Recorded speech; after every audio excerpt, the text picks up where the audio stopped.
Hi, welcome back to Math 111. Today we're going to talk a little bit about section 4.3, which is all about linear regression.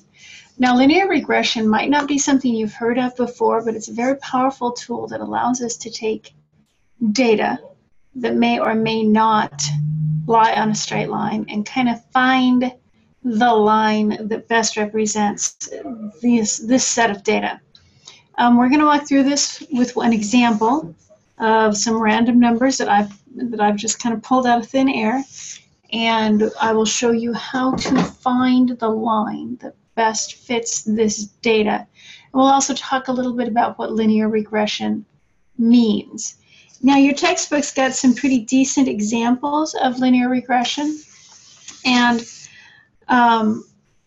linear regression is one of the tools that I relied on fairly significantly in my career as a chemical engineer.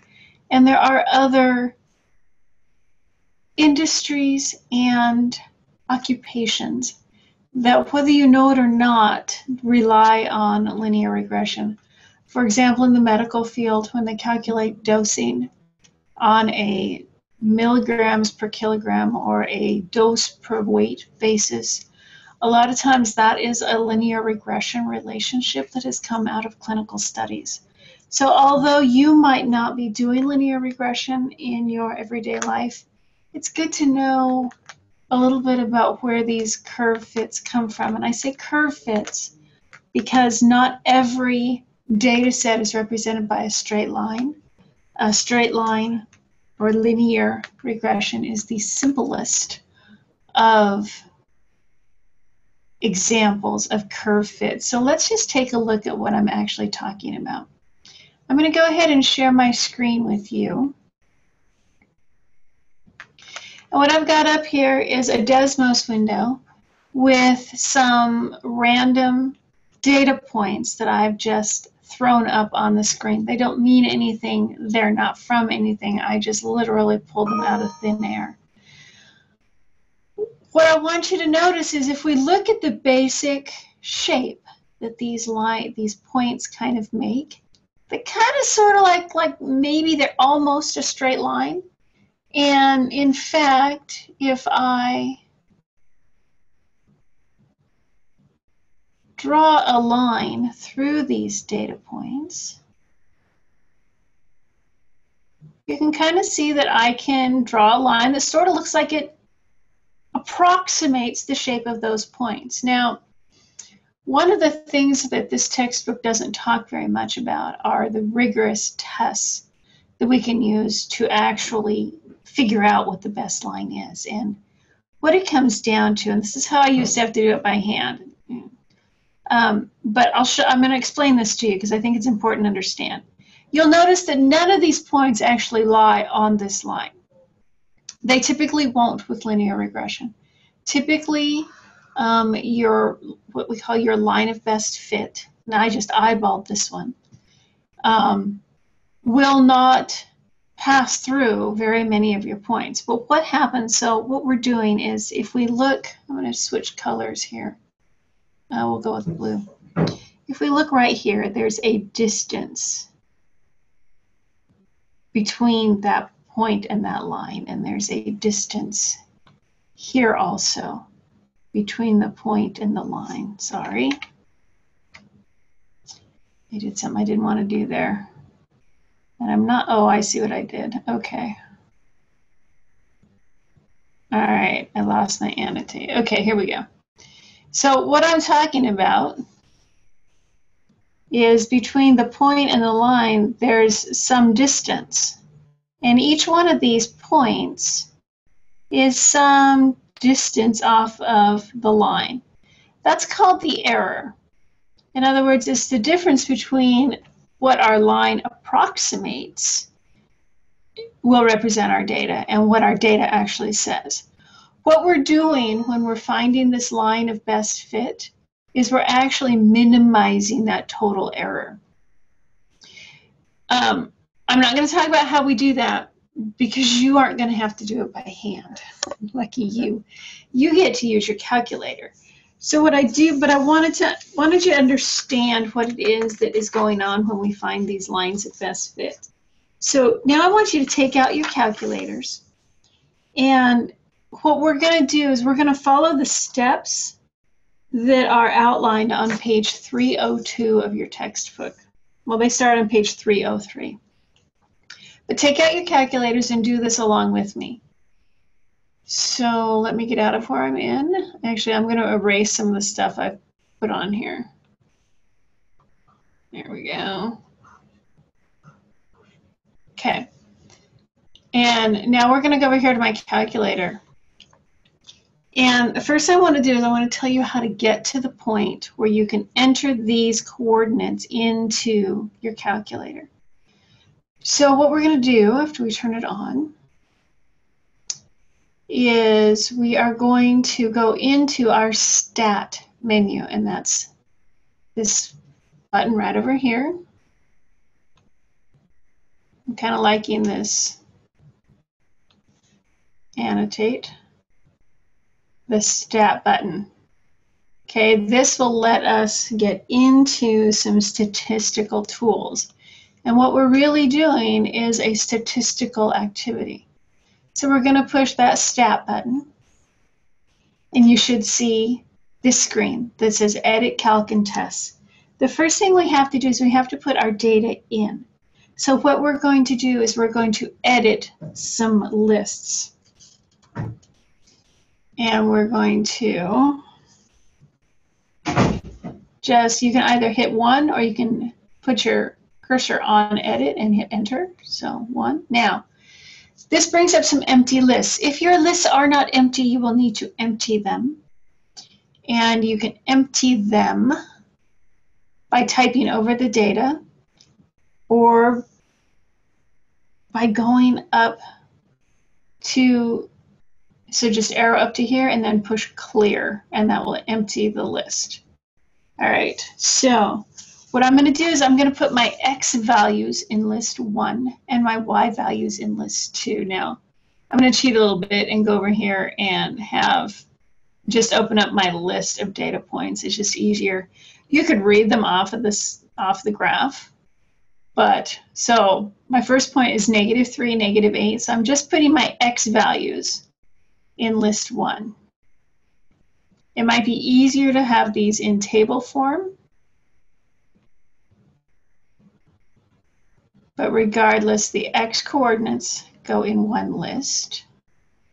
And then when you've got the X's in, just push the arrow over and put in the Y's. Now make sure you put them in the same order, because your calculator is going to assume correctly that each row corresponds across. So the value in row 4 for column 1 is somehow related to the value in row 4 for column 2. That's why we've got the 2, -2 in the same order. So make sure that you have everything lined up correctly. And so once you've got all your data entered into the lists,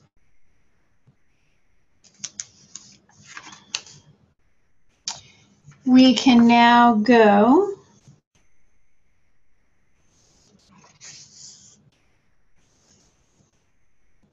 back to our Stat menu. So push Stat again. It's going to look like that your data went away. It didn't. It's still there. And this time now what we're going to do is we're going to go over to Calculate. So I pushed my arrow, my right arrow once and got into a Calc menu. Now I'm going to do a linear regression because I think this data looks like it fits a straight line.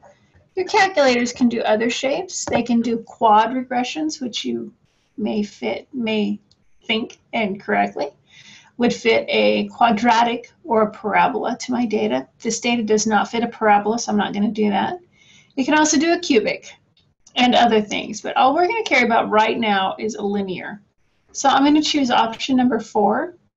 And now you may or may not get this screen. Well, you may get a screen that just says linreg and then nothing. What you need to do is, or linreg with a parenthesis and then a comma, and what you need to do is tell it list 1, and you can do that with second 1, and then comma, second, 2, and close the parentheses. What you're telling it is that it's going to do a linear regression when your X list is in list 1, your Y list is in list 2, and that's all we care about. So we're just going to arrow down here and say calculate. And what it tells me is that this data can be approximated by a line that looks like Y equals AX plus B, where A is 0.98972600274, and B is negative 4.547945205. So let's go over here into my graphing utility, and I'm going to do Y equals 0.989726 times X minus my B value, which is 4.547945, and Desmos, because I asked it to. Put that line in that data, and you can see it runs through those data points with pretty much equal error from each data point. This is the line that most closely approximates these points. So now if this were my relationship and I wanted to know, okay, well, if my X value is 7, what would this regression put out for my Y value? I would plug X equals 7 into that regression. So I could type 7 times my slope, which is 0.9899726 minus 4.54794. Now remember where I got these values from. I just read them from over here, from my Desmos screen, but I got them from my linear regression that I did just a minute ago. So I wrote this down, and when I hit enter, we're going to see that if my X was 7, my Y value would be about 2.3, and sure enough, that's what my line would say. Now, suppose I wanted to know what my Y value for 8 was. I do not read that data point. So it's tempting to say, well, I've got an actual value for 8. Don't do that. Actually plug 8 into the regression and read that value, whatever it would be. Read this value right here. So plug your 8 in and get that for your regression, for your predicted value. What we're doing is we are using the actual values to develop a relationship that allows us to predict values.